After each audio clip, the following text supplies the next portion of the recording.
Gita special रेसिपीजमध्ये आपल्या सगळ्यांचं मनपूर्वक स्वागत। मंडळी, आज मी तुम्हाला एक छान क्रिस्पी व्हेज कटलेट करून दाखवणार आहे।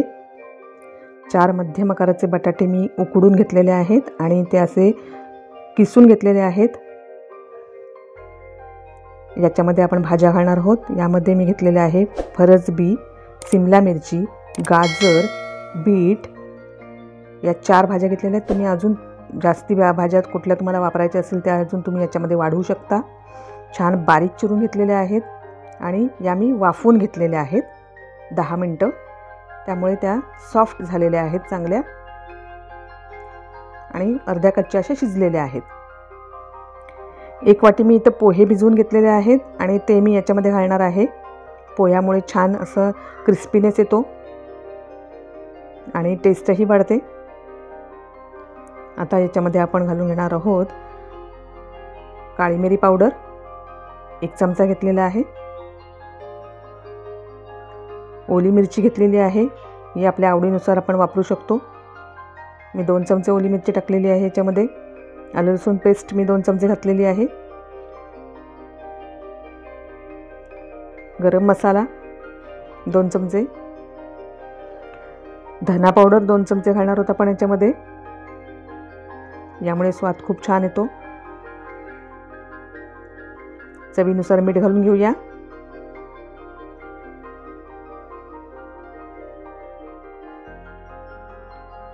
कॉर्नफ्लोअर घेतलेला आहे अर्धी वाटी, याने बाइंडिंग चांगले येतं।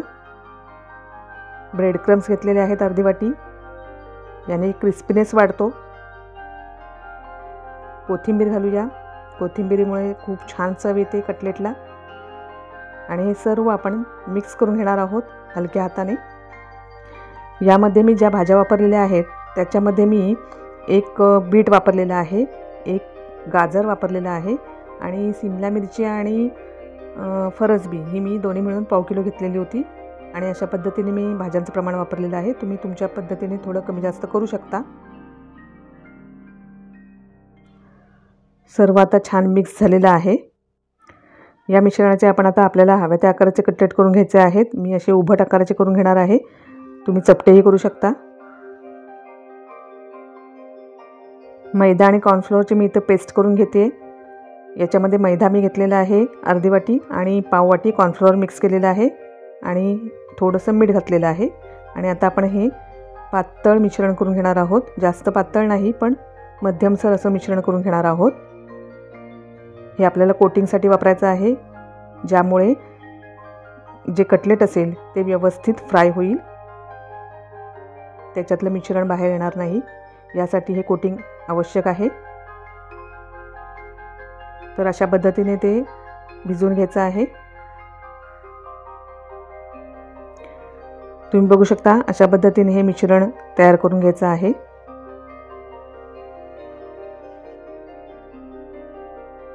मिश्रणाचे मी आता उभट आकाराचे कटलेट तयार करून घेते। हाताला तेल लावून घ्यायचं आणि आपल्याला हव्या त्या आकाराचे आपण कटलेट तयार करून घ्यायचे।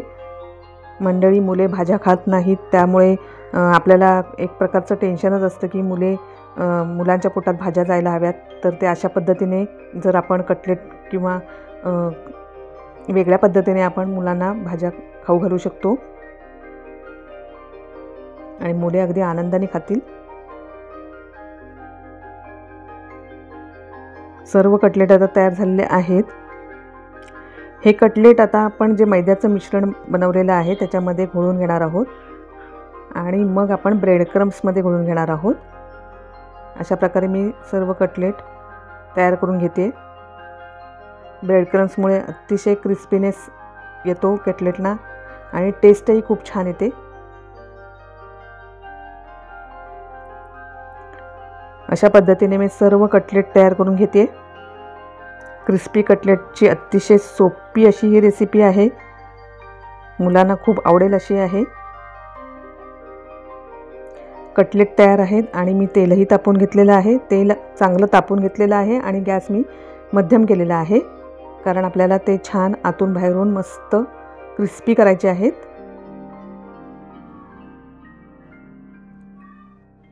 अशा पद्धतीने आपण हे फ्राय करून घ्यायचे आहेत। तुम्ही हे शॅलो फ्रायही करू शकता, पण शॅलो फ्रायपेक्षा डीप फ्रायमुळे जास्त क्रिस्पीनेस येतो आणि सर्व बाजूनी छान ते व्यवस्थित तळले जातात. जर तुम्हाला ब्रेड क्रम्स वापरायचे नसतील तर तुम्ही त्याऐवजी रवाही वापरू शकता किंवा तुम्ही शेवया ज्या असतात त्याही वापरू शकता. त्यांनीही खूप छान मस्त टेस्ट येते आणि जरा वेगळेपणा येतो कटलेटना. कटलेट आता जवळजवळ आपले तयार होत आलेले आहेत. तुम्ही बघू शकता मस्त कलर आलेला आहे कटलेटला. बघता क्षणी खावीशी वाटतात आणि हे कटलेट गरम गरम खूप छान लागतात आणि गरम गरम खाण्यातच खूप मजा आहे. छान क्रिस्पीनेस आलेला आहे कटलेटला आणि खूप मस्त असे कटलेट तयार झालेले आहेत. तुम्ही आता बघालच, मी तुम्हाला दाखवते क्रिस्पीनेस. बघा, तुम्हाला ऐकायला येतच असेल याचा आवाज. छान कुरकुरीत झालेले आहेत. आता मी बाकीचेही फ्राय करून घेते. मंडळी, तुम्हाला माझी रेसिपी आवडली असेल तर नक्की करून बघा आणि तुमच्या प्रतिक्रिया मला कमेंटमध्ये कळवा. भेटूया पुन्हा माझ्या नवीन स्पेशल रेसिपीसह गीता स्पेशल रेसिपीजमध्ये. धन्यवाद.